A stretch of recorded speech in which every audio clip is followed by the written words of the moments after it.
ഇവൾക്ക് അധികാരം കൊടുത്താ ഈ വീട് കുട്ടിച്ചോറാക്കി മാറ്റും. ഇനി ഓഫീസിൽ അധികാരം കൊടുത്താലോ നമ്മുടെ ബിസിനസ് മുഴുവനും നഷ്ടത്തിലാക്കും. വീണ്ടും നമ്മളെല്ലാവരും നടു റോഡിൽ ഇറങ്ങേണ്ടി വരും. അതുകൊണ്ട് ഇവൾക്ക് ഒന്നും കൊടുക്കാൻ പാടില്ല.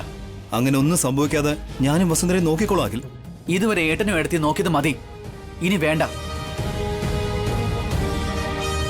ഒരു കണ്ടീഷനും കൂടാതെ ഇവൾക്ക് നമ്മുടെ കൂടെ ജീവിക്കാൻ പറ്റുമെങ്കിൽ മാത്രം നിന്നാ മതി. കണ്ടീഷനോട് കൂടി മാത്രം നിൽക്കാൻ പറ്റുമെങ്കിൽ എനിക്ക് ഇവളെ ആവശ്യമില്ല. ഇറങ്ങി പോവാൻ പറയും. നിർബന്ധിച്ച് ഇവളെ ഇവിടെ നിർത്താൻ നോക്കിയാ ഞാൻ ഇവിടെ നിന്ന് ഇറങ്ങിപ്പോവും.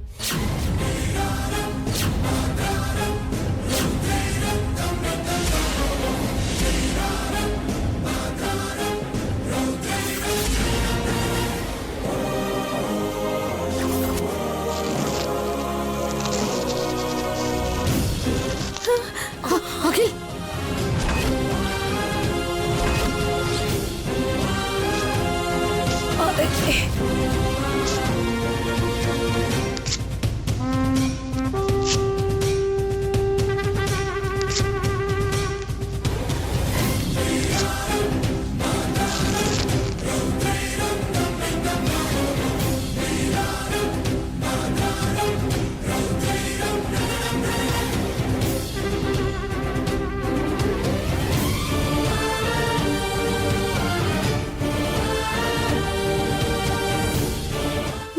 ചെയ്തത് അഖിൽ? കണ്ടീഷനോട്ട് വരുന്നവർക്ക് ഇതാ എടുത്തി എന്റെ മറുപടി. നിങ്ങളുടെ അഭിമാനത്തെക്കാളും സ്നേഹത്തെക്കാളും വലുതല്ല എനിക്കൊന്നും. നിങ്ങൾ അപമാനിച്ചവരെ ഈ കീറിക്കളഞ്ഞ പേപ്പറിന് സമമായിട്ട് ഞാൻ കാണുന്നത്.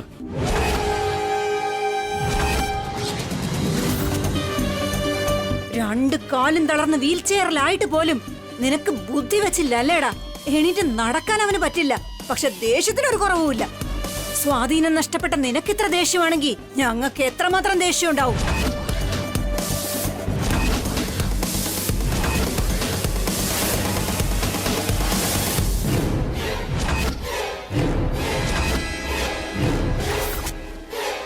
ഏയ്, എന്താ പറഞ്ഞത്? എന്റെ അനിയനെ സ്വാധീനമില്ലാത്തവനെന്ന് വിളിക്കുന്ന നിങ്ങളെ? മമ്മി,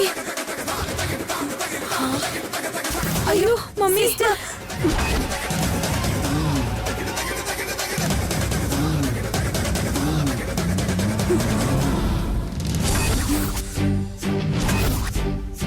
എന്നെ നീ അടിക്കുന്നോ? അയ്യോ സിസ്റ്റർ,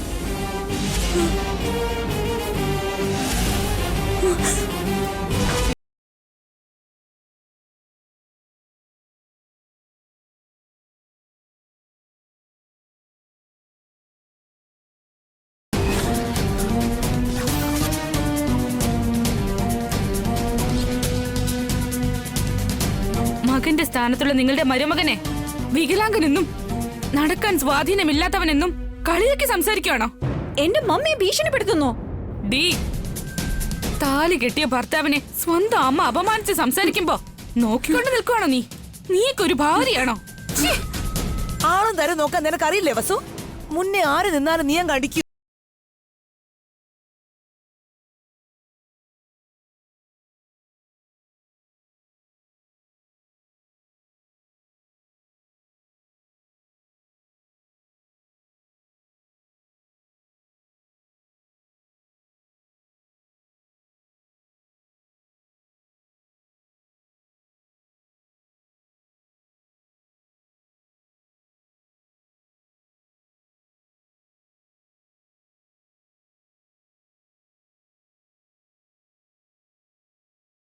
ഒരു നന്ദിയോ കടപ്പാടോ ഇവൾക്ക് അഖിലിനോടില്ലല്ലോ.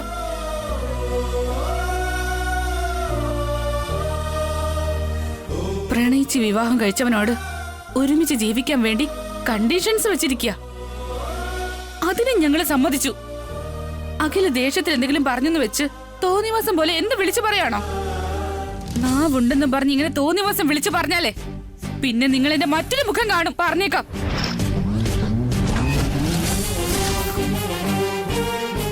വസുന്ധര, മതി, നീ ഒന്ന് നിർത്ത്. വിട്ടേക്ക്. വിട്ടുകളയേണ്ടത് അവളല്ല, ഞാനും എന്റെ മകളുമാണ്. നിന്റെ അനിയനെയും ഈ വീടിനെയും എന്നേക്കുമായി ഇട്ടിട്ട് പോവാ. നിങ്ങളുടെ സ്വഭാവം എങ്ങനെയിരിക്കുമെന്ന് മുൻകൂട്ടി കണ്ടിട്ടാ ഞങ്ങൾ തീരുമാനങ്ങളൊക്കെ എടുത്തത്. ഇതുവരെ നിങ്ങളൊക്കെ പറഞ്ഞത് ഞങ്ങൾ അനുസരിച്ചു. ഇപ്പൊ ഞങ്ങൾ പറയുന്നത് നിങ്ങൾ കേൾക്കണം. നിങ്ങളെയും വേണ്ട, ഈ വീടും വേണ്ട, ഈ പയ്യനെയും വേണ്ട.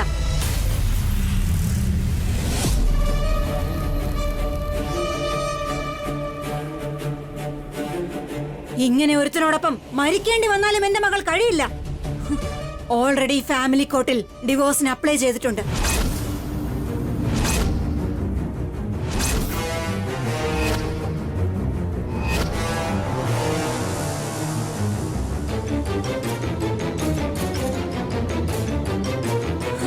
ഇതാ ഈ കോർട്ട് നോട്ടീസ് വായിച്ച് നോക്ക്.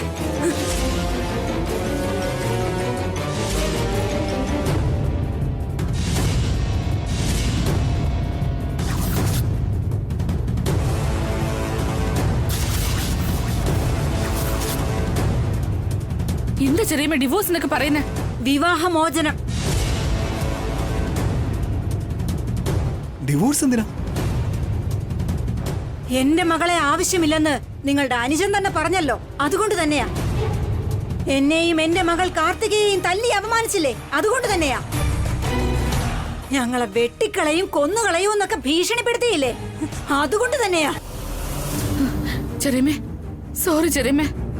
ഇന്നൊരു ആവശ്യത്തില് നിങ്ങളെ ഞാൻ തല്ലിപ്പോയി. ദയവ് ചെയ്ത് നിങ്ങൾ ക്ഷമിക്കണം. ഇപ്പൊ ഡിവോഴ്സിന്റെ ആവശ്യമൊന്നും ഇല്ല ചെറിയമ്മേ. ഞാൻ എപ്പോഴേ തീരുമാനിച്ചു കഴിഞ്ഞതാ. ഇതുപോലെ ഒരുത്തനോടൊപ്പം ഈ വീട്ടിൽ നിങ്ങൾ എല്ലാവരോടുമൊപ്പം ഇനി ഒരു നിമിഷം പോലും എന്റെ മകൾക്ക് ജീവിക്കാനാവില്ല. അവളെ ഞാൻ എന്നോടൊപ്പം കൊണ്ടുപോവാ.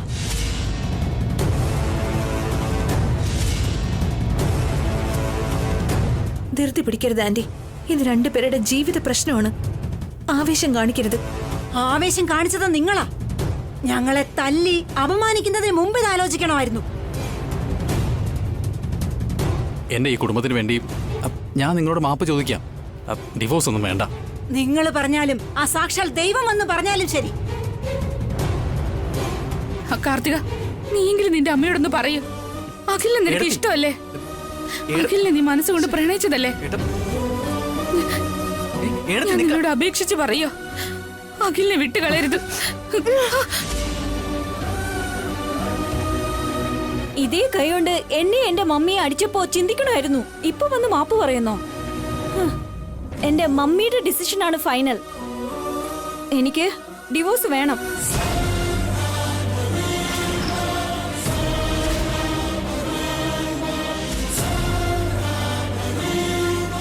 കാർത്തികേ, നീ എടുത്തു ചാടരുത്. ബന്ധം ഉപേക്ഷിക്കാൻ വളരെ എളുപ്പമാണ്. ഒരുമിച്ച് ജീവിക്കാനാണ് ബുദ്ധിമുട്ട്. വെറുതെ നിന്റെ അമ്മയുടെ വാക്കുകൾ കേൾക്കരുത്. നിനക്ക് അഖിലാണ് ഇമ്പോർട്ടന്റ്. എന്റെ മകള് ഞാൻ പറയുന്ന കേൾക്കാതെ നിങ്ങൾ പറയുന്നതാണോ കേൾക്കുക? നെവർ. ഇവൾ എന്റെ ബേബിയാ. പ്ലീസ് ചെറിയമ്മേ, കുട്ടികളുടെ ജീവിതം എടുത്തു ചാടി തീരുമാനം എടുത്ത് നശിപ്പിക്കരുത്. ഒന്ന് സമാധാനമായിട്ട് ആലോചിച്ച് നോക്ക്. നിർത്തി അടുത്തി. എന്തിനാ എല്ലാവരും കൂടി ഇവളോട് കെഞ്ചുന്നേ? ഇവളെ എനിക്ക് വേണ്ടെന്ന് നേരത്തെ പറഞ്ഞല്ലേ. ഇവൾ എന്തിനാ പറയുന്നേ? ഇവൾ എന്നെ ഡിവോഴ്സ് ചെയ്യുന്നതിന് മുന്നേ ഞാൻ തന്നെ ഇവളെ ഡിവോഴ്സ് ചെയ്യൂ ഏട്ടാ.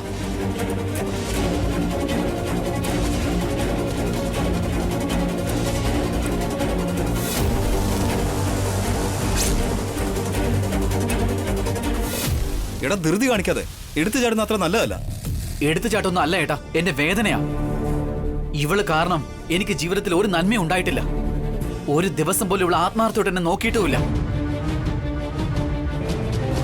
ഭർത്താവിനുള്ള ബഹുമാനം തന്നിട്ടില്ല. അങ്ങനെയുള്ള ഒരുത്തി എനിക്ക് ആവശ്യമില്ല ഏട്ടാ. ഇവളെ വന്ന വഴിക്ക് എന്നെ പോകാൻ പറയും. ഫൈൻ, ഇപ്പൊ പോവാ. നാളെ ഫാമിലി കോർട്ടിൽ വെച്ച് കാണാം. Come baby.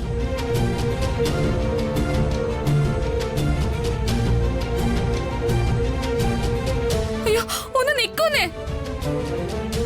കാർത്തികേ, ആന്റി. കാർത്തിക,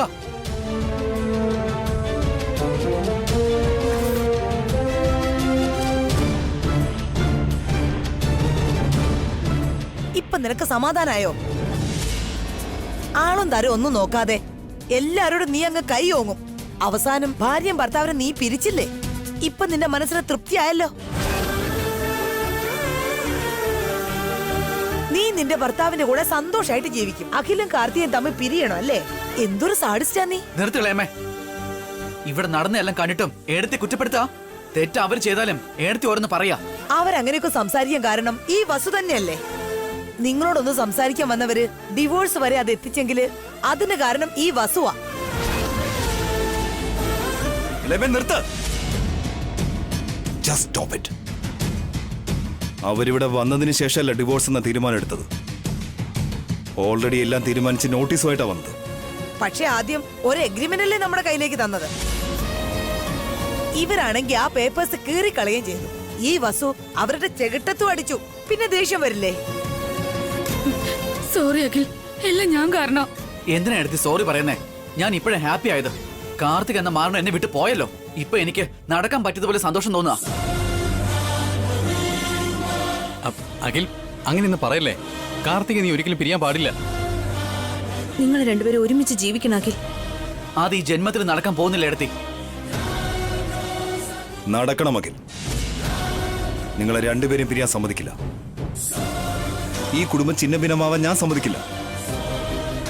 ഈ പ്രശ്നത്തിനെല്ലാം കാരണം ഞാനാണ് ഏട്ടാ. ഞാൻ ഈ വീട്ടിൽ വരാതിരുന്ന മതിയായിരുന്നു. ഇതിൽ നിന്റെ തെറ്റൊന്നും ഇല്ല മോളെ. നീ അഖിലിനെ ക്യൂറാക്കാൻ വേണ്ടിയാ വന്നത്. പക്ഷെ അഖിലേട്ടനും കാർത്തികയും തമ്മിൽ പിരിയാൻ ഞാൻ കാരണമായില്ലേ? നോ, അതിന് കാരണം നീയൊന്നുമല്ല. കാർത്തികയുടെ അഹങ്കാരമാണ്. അപ്പോ ഇവിടെ ആരുടെ തെറ്റില്ലെന്നാണോ? എല്ലാം കാർത്തികയുടെ തെറ്റാ? അതെ, അവള് തെറ്റ് ചെയ്തിട്ട് കുറ്റം നമ്മുടെ മേലെ ആരോപിക്കുകയാണ്. അവര് ഡിവോഴ്സ് എന്ന തീരുമാനത്തില് ഉറച്ചു നിൽക്കേട്ടാ. അവളൊരു നോട്ടീസ് തന്നെന്നും പറഞ്ഞ് അങ്ങനെ അങ്ങ് ഡിവോഴ്സ് കൊടുക്കാൻ പറ്റുമോ? കോടതി രണ്ട് ഭാഗവും കേൾക്കും. കോർട്ട് വരെ എന്തിനായിട്ടാ പോകുന്നേ? ആ ഡിവോഴ്സ് പേപ്പേഴ്സ് എവിടെ? ഇപ്പൊ തന്നെ സൈൻ ചെയ്തേക്കാം. അഖിൽ, നീ എടുത്തു ചാടരുത്. ആദ്യം നിന്റെ ദേഷ്യം കുറയ്ക്കേ. വസ്ത്രം മാറ്റുന്ന പോലല്ല ഭാര്യയുമായിട്ടുള്ള ബന്ധം ഉപേക്ഷിക്കുന്നത്. വസുന്ധര, ഇപ്പൊ തന്നെ പോയി നമുക്ക് നമ്മുടെ ലോയറിനെ കാണാം. വാ.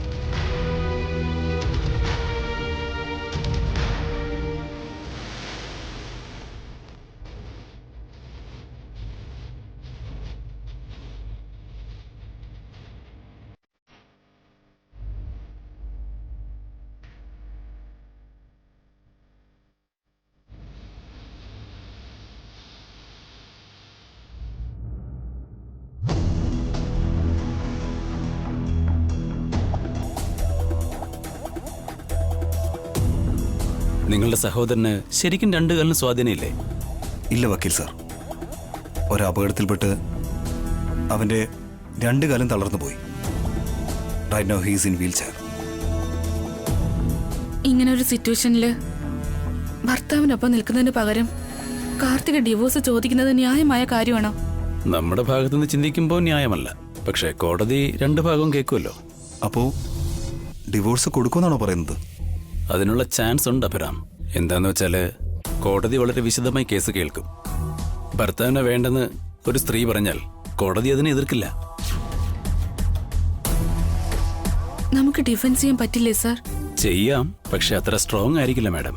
എന്റെ അനിയനും കാർത്തികയും പ്രണയിച്ച് വിവാഹം കഴിച്ചവരാണ് സാർ.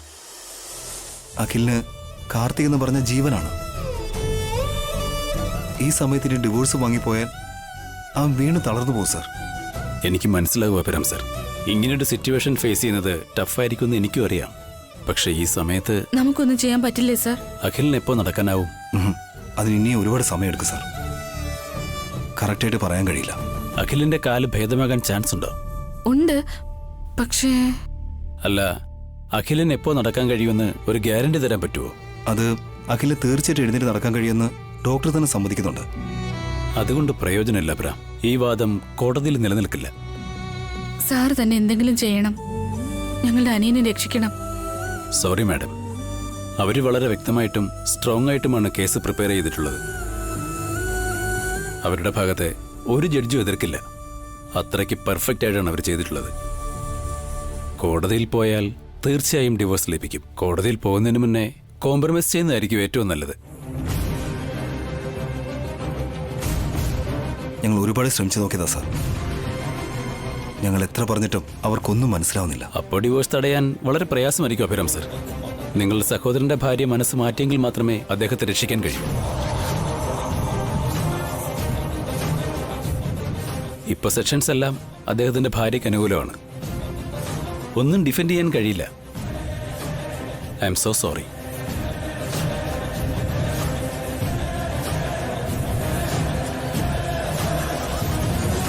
ഒന്ന് ആലോചിച്ചു നോക്കൂ സർ. നമുക്ക് നാളെ വരെ സമയമുണ്ടല്ലോ. എന്തെങ്കിലും ഒരു വഴി കണ്ടുപിടിച്ച് ഡിവോഴ്സ് ആകാതെ നോക്കണം. ഞാൻ ട്രൈ ചെയ്ത് നോക്കാം മാഡം. പക്ഷേ ഒരുപാട് പ്രതീക്ഷയൊന്നും വേണ്ട. പറ്റുമെങ്കിൽ വീട്ടിലെ മുതിർന്നവരെ കൊണ്ട് ഒന്ന് സംസാരിപ്പിച്ച് നോക്ക്.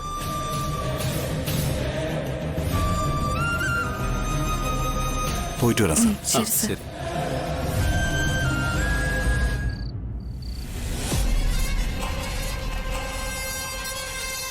എന്താ സിസ്റ്റർ കാണിച്ചു വെച്ചിരിക്കുന്നേ? അഖിലിനെ കാർത്തികയും തമ്മിൽ പിരിക്കാൻ പോവാ? അവർക്ക് ഡിവോഴ്സ് വാങ്ങി കൊടുക്കാണോ? സ്വന്തം അമ്മയായിട്ടും കാർത്തികയുടെ കുടുംബജീവിതം നശിപ്പിക്കുകയാണോ? ഞാൻ അവളുടെ കുടുംബജീവിതത്തിൽ തീകോരിയിട്ടതല്ല. തീഗോളം പോലെയുള്ള ആ വീട്ടിൽ നിന്നും എന്റെ ബേബിയെ രക്ഷിച്ച് പുറത്തേക്ക് കൊണ്ടുവരാൻ പോവുകയാ. തല്ലുകൊള്ളുന്നതിൽ നിന്നും അപമാനിക്കപ്പെടുന്നതിൽ നിന്നും എന്റെ ബേബിയെ ഞാൻ രക്ഷിച്ചു കൊണ്ടുവരികയാ. ഡിവോഴ്സ് വാങ്ങി എന്ത് ഗുണമുണ്ടെന്നാ നിങ്ങളെ വിചാരം? ജീവനാംശം ജീവനാംശം കിട്ടും. എന്റെ ബേബിക്ക് കോടിക്കണക്കിന് സ്വത്ത് കിട്ടില്ലേ? ഞങ്ങൾ വെറുതെ വിവാഹമോചനം ചോദിക്കില്ല. നഷ്ടപരിഹാരമായി ജീവനാംശം വേണോന്ന് പറയും. സ്വത്ത് 3 ഭാഗമായി പങ്കിട്ടിട്ട് അതിലൊരു ഭാഗം സ്വത്ത് എന്റെ ബേബിക്ക് എഴുതി കൊടുക്കണമെന്ന് ഡിമാൻഡ് ചെയ്യും. അവരത് തന്നേ മതിയാകൂ. കോടതി അതിന് സമ്മതിക്കോ സിസ്റ്റർ? എന്തുകൊണ്ടില്ല? ഒരു കോർട്ടും സ്ത്രീകൾക്ക് അന്യായം വരുത്തില്ല. നിയമം സ്ത്രീകൾക്ക് സ്വന്തമാ. അതല്ല, നിങ്ങൾ തന്നെയല്ലേ ഡിവോഴ്സ് വേണോന്ന് ചോദിക്കുന്നത്? അങ്ങനെയാകുമ്പോ ജീവനാംശം ചോദിക്കാനുള്ള അധികാരം നിങ്ങൾക്കുണ്ടോ?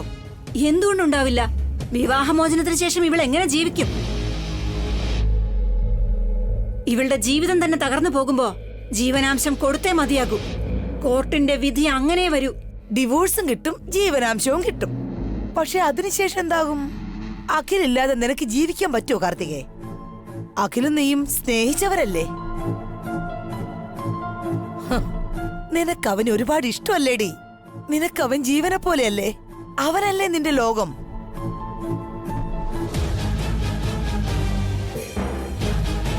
ബേബിക്ക് ഇപ്പൊ അങ്ങനെയുള്ള ഫീലിങ്സ് ഒന്നുമില്ല. നിങ്ങൾ വെറുതെ അതൊന്നും തുടങ്ങി വെക്കണ്ട. അങ്ങനെയല്ല സിസ്റ്റർ. കാർത്തിയോട് ആദ്യം ഒന്ന് പറയാൻ പറ. അഖിലില്ലാതെ ഇവൾക്ക് ജീവിക്കാൻ പറ്റുമല്ലോ എന്ന് പറയാൻ പറ.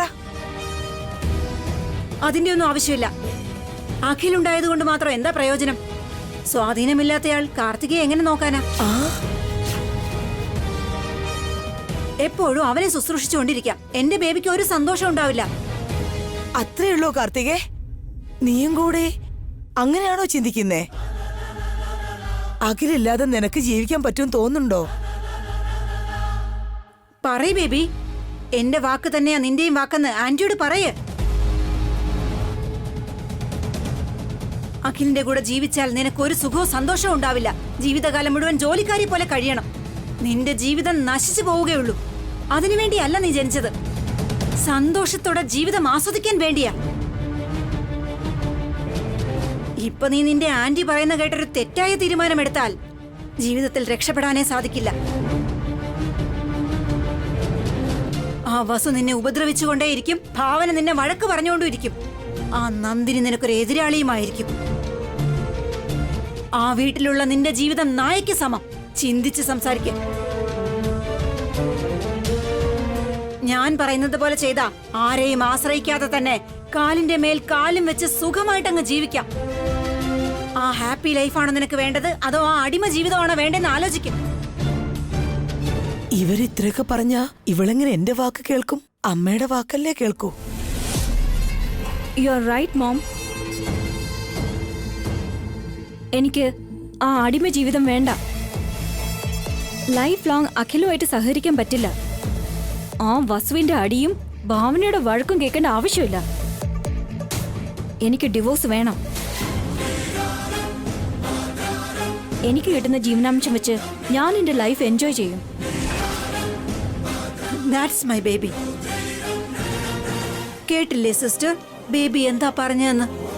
ഇപ്പൊ നിങ്ങക്ക് കാര്യം വ്യക്തമായില്ലേ? കാര്യങ്ങൾ വ്യക്തമായി. കാർത്തിക ഡിവോഴ്സ് വാങ്ങിയ നിങ്ങൾക്ക് എന്താ ലാഭം? എന്റെ ബേബിയുടെ സന്തോഷമാ എന്റെ സന്തോഷം. എന്റെ ബേബിക്ക് ജീവനാംശമായി കിട്ടുന്ന പണം കൊണ്ട് വീണ്ടും ഞങ്ങളുടെ ബിസിനസ് അങ്ങ് സ്റ്റാർട്ട് ചെയ്യും, കോടിക്കണക്കിന് സമ്പാദിക്കും. ഓ, അതായിരുന്നോ കാര്യം? സ്വന്തം കടം തീർക്കാനും നഷ്ടപ്പെട്ട സ്വത്തൊക്കെ തിരിച്ചു കിട്ടാനും